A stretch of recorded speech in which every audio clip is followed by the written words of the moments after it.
Today's episode is sponsored by Midwest Fire. For more than 20 years, Midwest Fire has been manufacturing high-quality tankers, tanker pumpers, and fire rescue vehicles in the United States and Canada. Keeping firefighters safe while enhancing their capabilities is what they do best. To learn more, go to MidwestFire.com. This is Ryan Pennington from Jump Seat Radio, and you are listening to Dr. Richard Gasaway on SA Matters Radio. The SA Matters mission is simple. They want to help us see the bad things coming in time to avoid bad outcomes.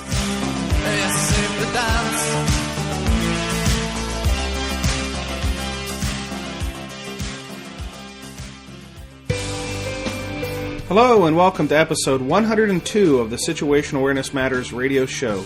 I'm your host, Rich Gasaway. The purpose of this show is to improve situational awareness and decision making for individuals and teams who work in high-risk, high-consequence environments. The SA Matters mission is simple, to help you see the bad things coming in time to avoid bad outcomes. I'm coming to you today from Orlando, Florida, where I'm in town to deliver a closing keynote for the Center for Public Safety Excellence Conference on creating thinking first responders. If you missed episode 100, you may want to go back and give it a listen. It was my anniversary episode, and I'm giving away copies of my new book, Situational Awareness Matters, Volume 3. That's a $40 book. Listen to the episode and you can learn how to claim your free copy. In today's feature segment, I'm going to talk about how staffing can impact situational awareness. This episode was inspired by a recent NIOSH line of duty death report where staffing issues were cited as a contributing factor. I discussed understaffing as an issue back in episode 89. In this segment, I'm going to share the lived experiences of expert-level Fireground commanders who participated in my doctoral research on situational awareness and high-risk decision-making.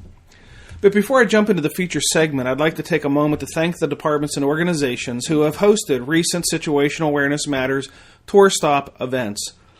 Your efforts to bring this valuable and powerful training on situational awareness and high-risk, high-consequence decision-making to your members and others in your region are greatly appreciated.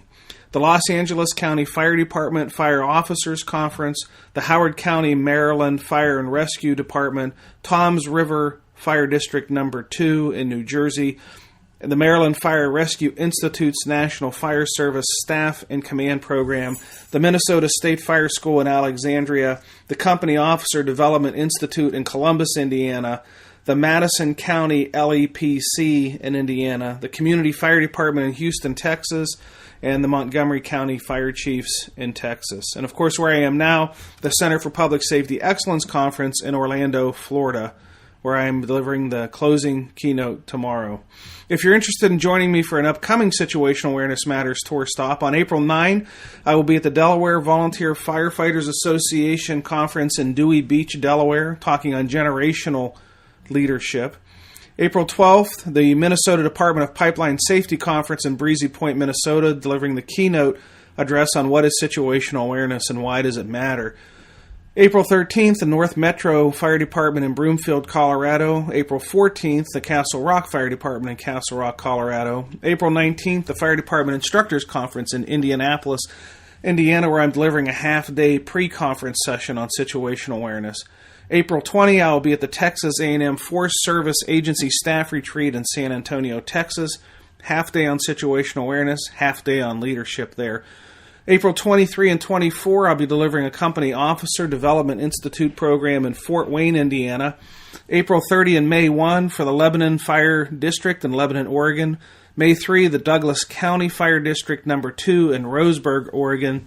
May 4 and 5, the Bend Fire Department in Bend, Oregon. May 10, the Oakville Hydroelectric Distribution Facility in Ontario, Canada. I do industrial programs too, and that is one of those. May 11 to 14, the Alabama Fire College is sponsoring 4 programs. One on May 11th in Orange Beach, May 12th in Trussville, May 13th in Decatur, and May 14th also in Decatur. May 17th, I'll be doing a program for Red Helmet Training in Rancho Cucamonga, California.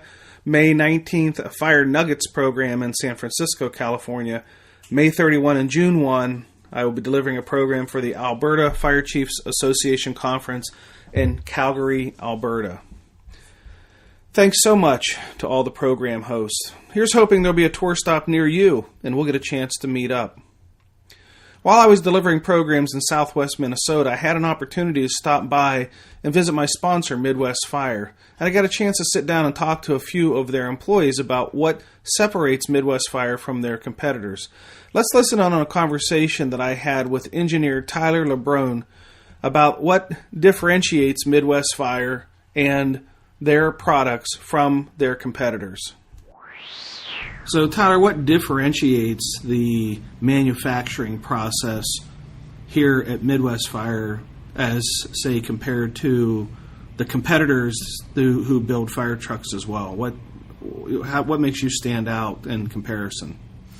I don't really know exactly what kind of systems the other competitors have in place, but the one thing that I really think that sets us apart that I've seen in the side of the manufacturing field is trying to implement and adhere to some different lean ideologies, and that being said, lean manufacturing really helps us deliver a better quality product more efficiently with less waste to the customer. And also on the other side of that, I think the team that we have here, our manufacturing team and all the people that we have, with the way we work together, the teamwork that we have, and everybody's positive attitude, and it may sound kind of cliche, but the can-do spirit that we have, I think really helps us, separate ourselves from the competition.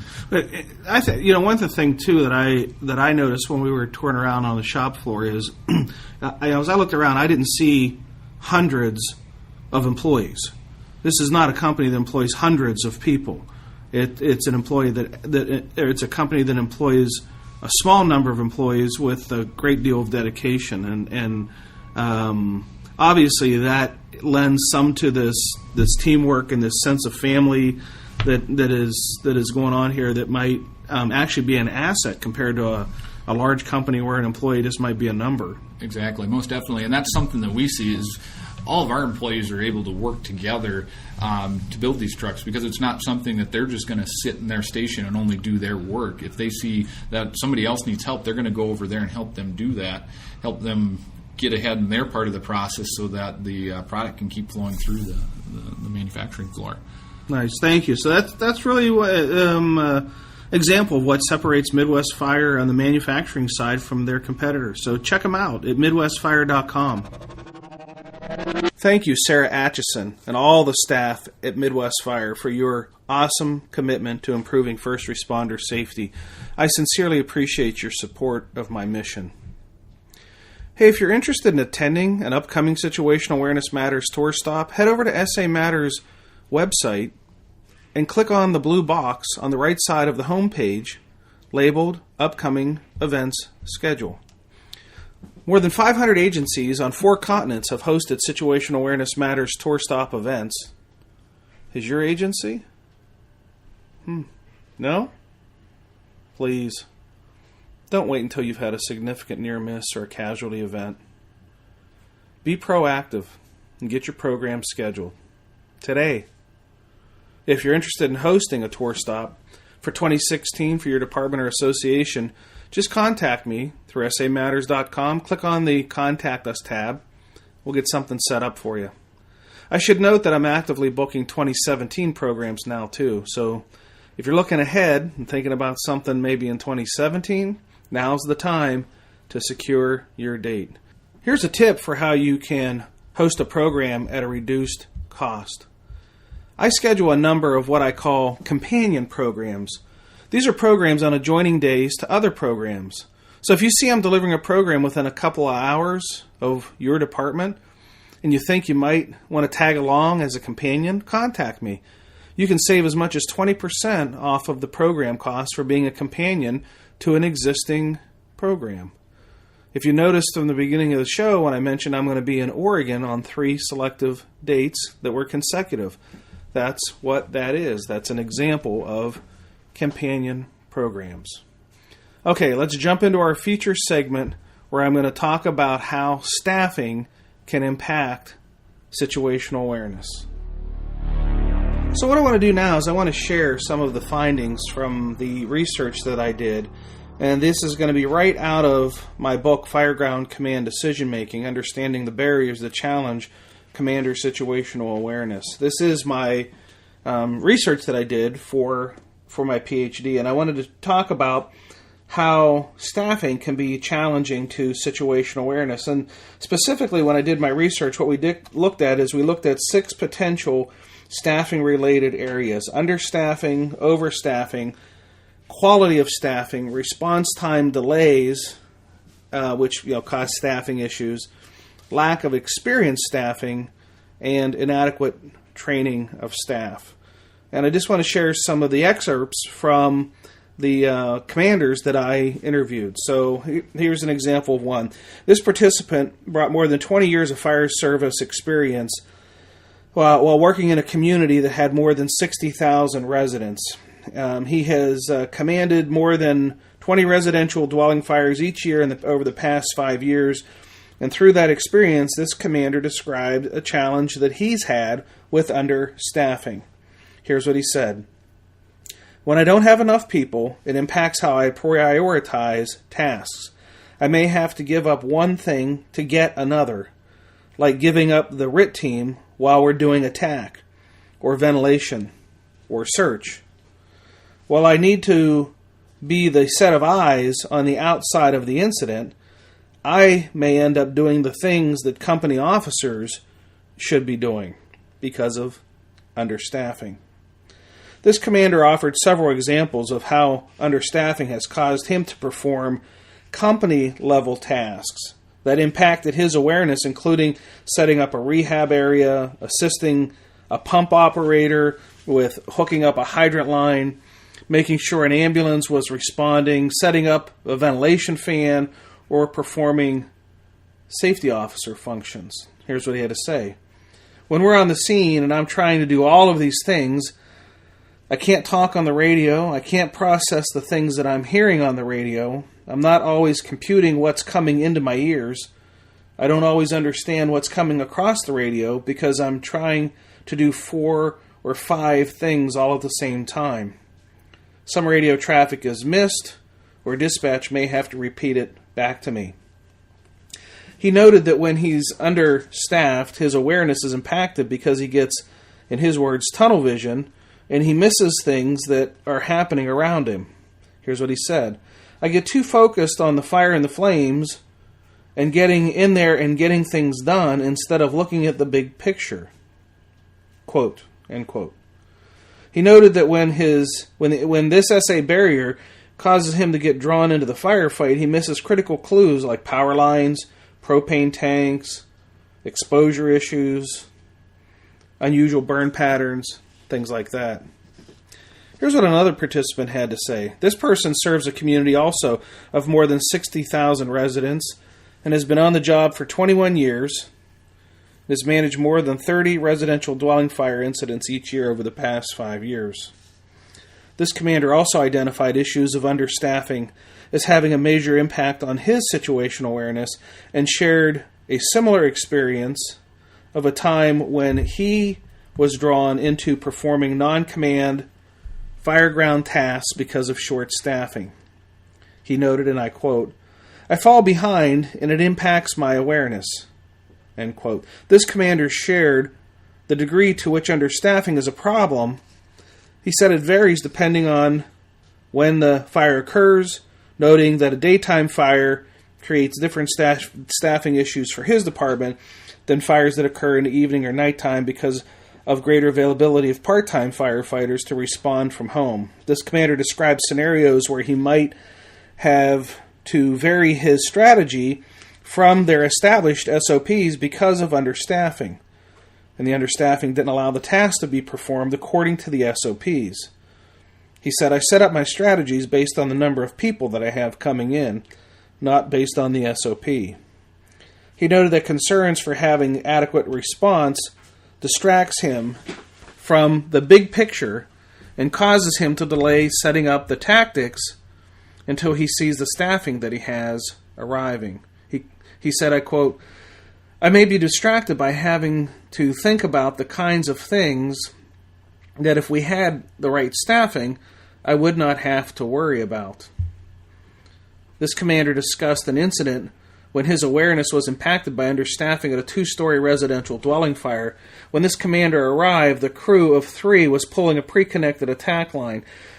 2 of the crew members were preparing to make an entry into the dwelling to search for victims, and the commander donned an SCBA and joined in as the 3rd firefighter to form a backup crew. He described how his awareness was drawn away from the big picture. He quotes, "My thought process was focused completely on the crew inside, making sure I wasn't putting them in a situation that was going to get out of control," end quote. When the second-in crew arrived, the staffing issues continued to impact this commander. He said, and I quote, "The second-in crew was inexperienced, and I didn't feel comfortable with them going in on the attack line.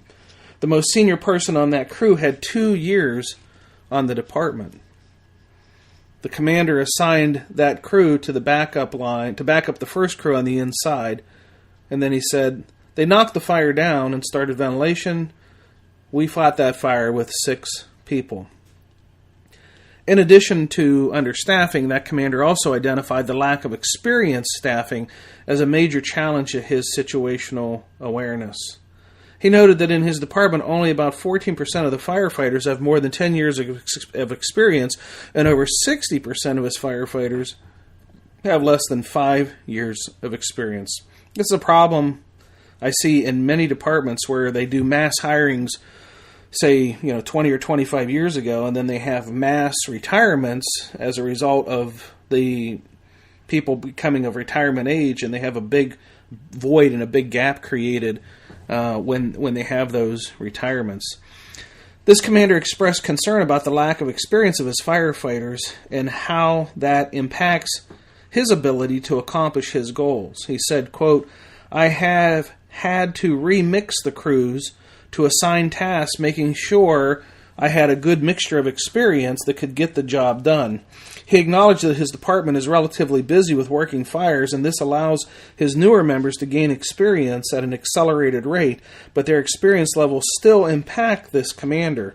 "I don't like getting them experience by being thrown into the fire. If I don't have a crew I feel comfortable with, I won't send them in, and that impacts how I tactically fight the fire," end quote. In the previous example, this commander also discussed understaffing, as he noted that having inexperienced firefighters forced him into an operational role at the incident. In discussing underexperienced staffing as a specific barrier unto itself, this commander offered an additional example of when they had a fire at a garage in a single-family residential dwelling reportedly occupied by 12 residents. The first crew arrived confirming fully involved garage and was unknown if the occupants were in the house. The 2 firefighters on the hose line had 3 years of experience combined.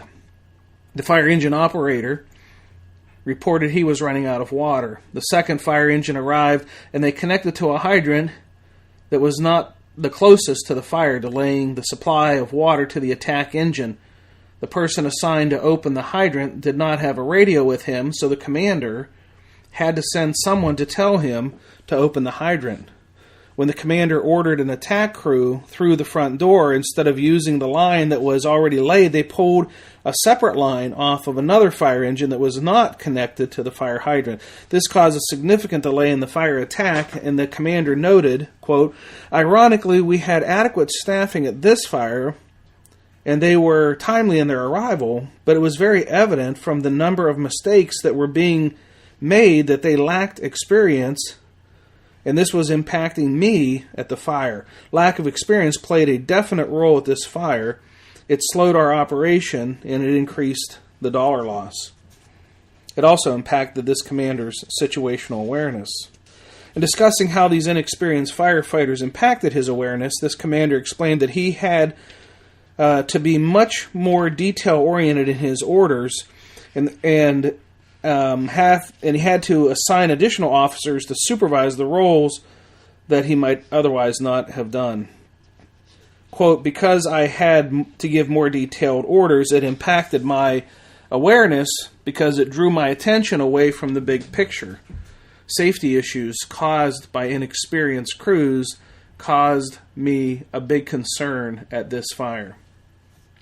Another commander who participated in my study brought 21 years of experience to the fire service, and he had worked in a city whose population also exceeded 60,000 residents, and he had been an incident commander for 12 years.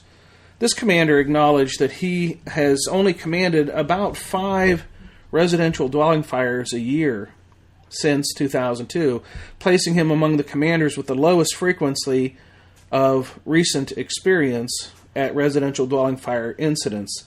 This commander listed the related situational awareness barriers of understaffing and response time delays as his first and third most challenging barriers, respectively. This commander's department staffs 1 fire engine during the weekday daytime with part-time firefighters working shifts, and then relies on paid-on-call firefighters responding from home for night and weekend staffing. In his interview, he spoke first of the challenges he faced with the barrier of understaffing.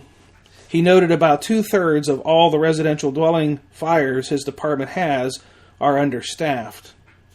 However, because this commander works daytime shifts, he felt that understaffing had potentially impacted his awareness at 80% of the residential dwelling fires he'd commanded. He described several scenarios where he had arrived and knew what he wanted to accomplish tactically, but could not put his plan into action because the incident was understaffed. He noted, quote, I have clear objectives and an order I want to perform things in, and it sometimes frustrates me because I can't carry out the objectives in a concurrent operation. It creates frustration. It puts me in a position to decide, do we go or not go? I hate having to question my own decision making. It's frustrating to have to challenge myself. It would be better if I had the resources coming in and didn't have to do that.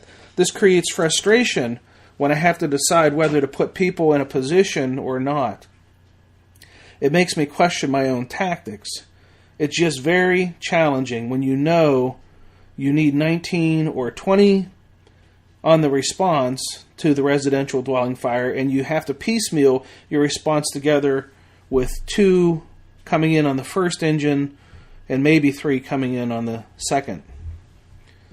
Another commander offered an example of a fire a weekday morning when the on-duty crew of 4 was dispatched to investigate a smoke condition in a residential dwelling. When this commander arrived, he found heavy smoke on the main level and extremely heavy smoke in the basement. He requested a general alarm for the members of his department to respond, and questioned whether he should send the fire engine crew into the basement. He knew because it was a daytime call, the number of additional responders and their response times were in question, and the commander decided to send the crew into the basement without waiting for additional help to arrive. And he noted no additional crews checked in by the time the duty crew had the fire under control. The overall time frame we operated in was about 7 to 10 minutes with no additional help. We never did get additional units on the scene while we were in the emergency mode. The next companies didn't respond for 12 to 15 minutes in time to help us pick up the hose.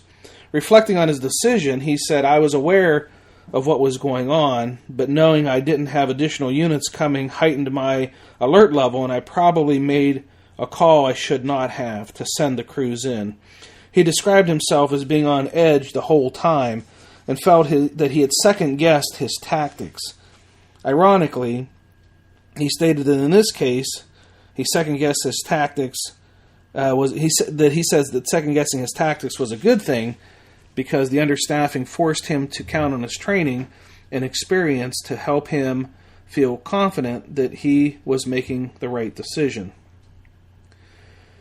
Another commander also listed a staffing-related barrier of response time delays as being his most challenging.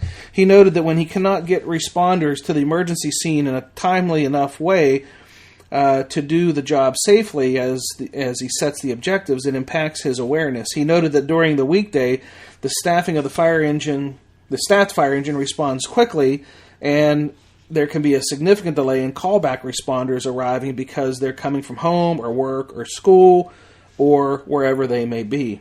This commander felt that the response time delays impacts his situational awareness because he knows what he wants to accomplish when he arrives, but he has to delay his tactics until adequate staffing arrives, and that puts crews in additional risks if he sends the crews in to a situation without adequate backup help. Quoting him, "Short staffing creates frustration and impacts my situational awareness because I can see what needs to be accomplished and what I need to do, but those things can change in minutes. As the IC, what I see right now could be very different from the time additional help arrives. These delays cause me always to be evaluating." End quote. This commander also noted that delays can heighten his awareness by making him take the blinders off and look at the big picture, because what I have right now is going to be totally different in 2 minutes, he said. He described the frustration he has experienced with understaffing, unpredictable staffing, and response time delays, noting that his second arriving fire engine might only have 2 firefighters on it, and when he then he might delay his tactics for additional 3 to 5 minutes for the next apparatus to arrive, and that might only have 2 or 3 people on it. When asked to identify the adequate threshold for staffing and response times that would alleviate this situational awareness barrier for him, he felt that 19 to 20 firefighters arriving in 4 to 6 minutes from the time of the call would constitute adequate staffing. This would allow us to do attack, vent, search, water supply, command 2 in, 2 out. And when asked how often his department achieves this level of staffing, he stated, "This is not happening today. We are never able to achieve this kind of staffing. If we do, it is the perfect day, or shift change, or it's a training night and we have a bunch of people at the station." All right, in future episodes, I'm going to continue to share some excerpts from the Fireground Command Decision Making book, Understanding the Barriers that Challenge Command Situational Awareness. For those who may not have the book or be familiar with the research, it'll be a way to continue to have these lessons carried on by having you get some of them in the podcast episode. So thanks for listening. I don't want to drone on too long about the issues related to staffing, but I'll pick it up again in an upcoming episode. If you have a topic that you would like to see discussed on the Situational Awareness Matters radio show, just go over to samatters.com, click on the Contact Us link, and send me a message telling me what you would like to have discussed, or if there's a particular guest you'd like to see us have on, mention that as well, and we'll see what we can do to accommodate you. If you missed last week's episode, you're gonna want to swing back and listen to it. I interviewed 4 firefighters from the Sioux Falls Fire Rescue Department who had a very near-miss event when their apparatus, Truck 7, came into contact with a 33 kV electric transmission line.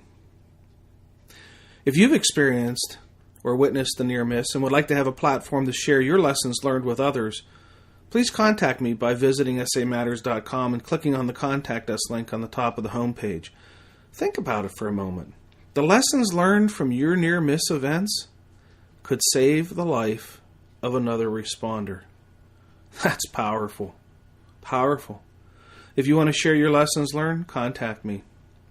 If you haven't subscribed to the SA Matters radio show yet, please consider taking a moment and going over to iTunes or Stitcher Radio and searching SA Matters Radio. That's SA Matters Radio.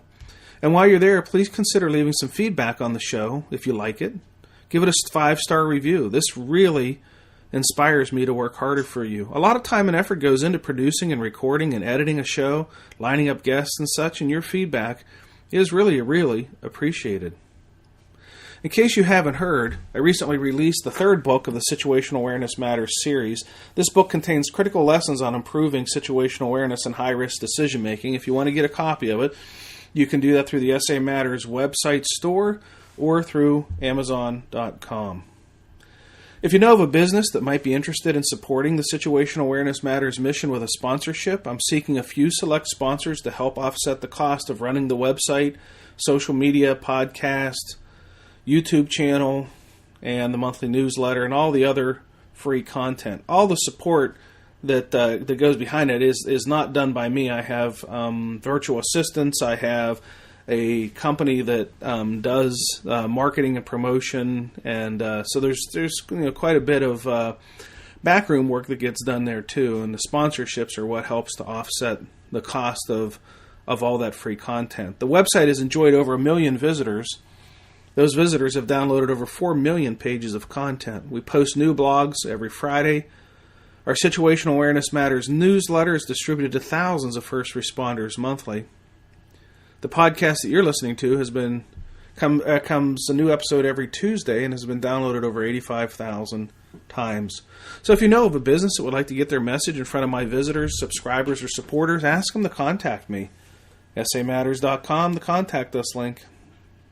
That's the way to do it. A huge thanks to Midwest Fire for renewing your commitment to our mission and signing on to be the sponsor of this podcast now for the second year in a row. If you're not a member of the SA Matters community of learners yet, please consider joining. There are over 5,000 members connected here on SA Matters, sharing ideas about how to improve situational awareness, how to make better decisions under stress, how to train members to be critical thinkers and resilient problem solvers. Membership is FREE, free. Free? Yep, free.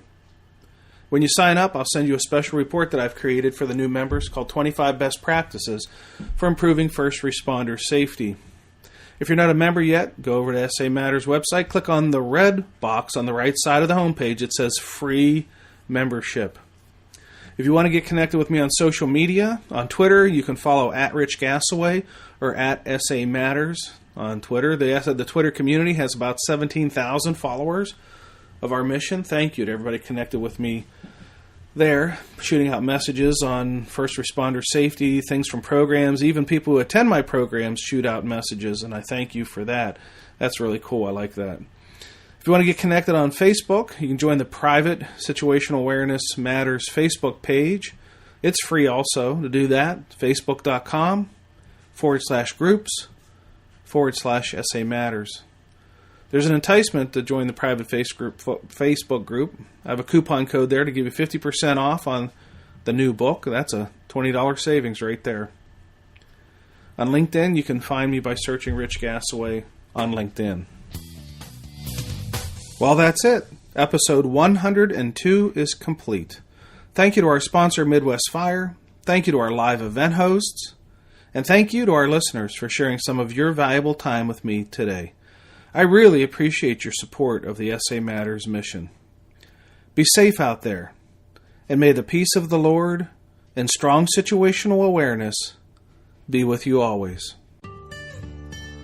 You've been listening to the Situational Awareness Matters radio show with Dr. Richard B. Gasaway. If you are interested in learning more about situational awareness, human factors, and decision-making under stress, visit SAMatters.com.